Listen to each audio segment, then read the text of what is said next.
নিজেদের মাটিতে এক হালি গোল খাওয়ার পর হংকংয়ের মাটিতেও জয়ের দেখা পেল না বাংলাদেশ। এক গোলে ড্র করে শেষ হলো ম্যাচ, আর সেই সঙ্গে শেষ হয়ে গেল লাল সবুজদের এশিয়ান কাপ খেলার স্বপ্ন। ম্যাচে শুরু থেকেই পিছিয়ে ছিল বাংলাদেশ। ৩৬ মিনিটে পেনাল্টি থেকে গোল পায় হংকং চায়না, এগিয়ে যায় ১-০ ব্যবধানে। প্রথমার্ধে আক্রমণ রক্ষণ সব জায়গাতেই ছন্নছাড়া ছিল বাংলাদেশের খেলা, কিন্তু দ্বিতীয়ার্ধে মাঠে নামে নতুন উদ্যমে, ফলও মেলে শেষ সময়ে। ম্যাচের ৮৪ মিনিটে রাকিব হোসেনের গোলই সমতায় ফেরে লাল সবুজরা।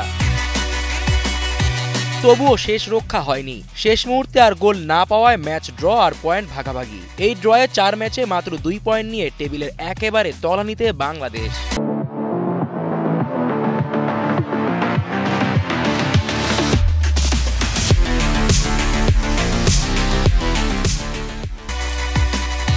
এর আগে ঘরের মাঠে ৪-০ গোলে হেরেছিল কাবরেরার দল। এবার ড্র করেও সেই হতাশা ঘুচল না। আবারও প্রশ্ন উঠছে, এত সুযোগ পেয়েও কেন জয় আসছে না? আর কাবরেরা কি এখনো সঠিক মানুষ বাংলাদেশের ডাগ আউটের জন্য?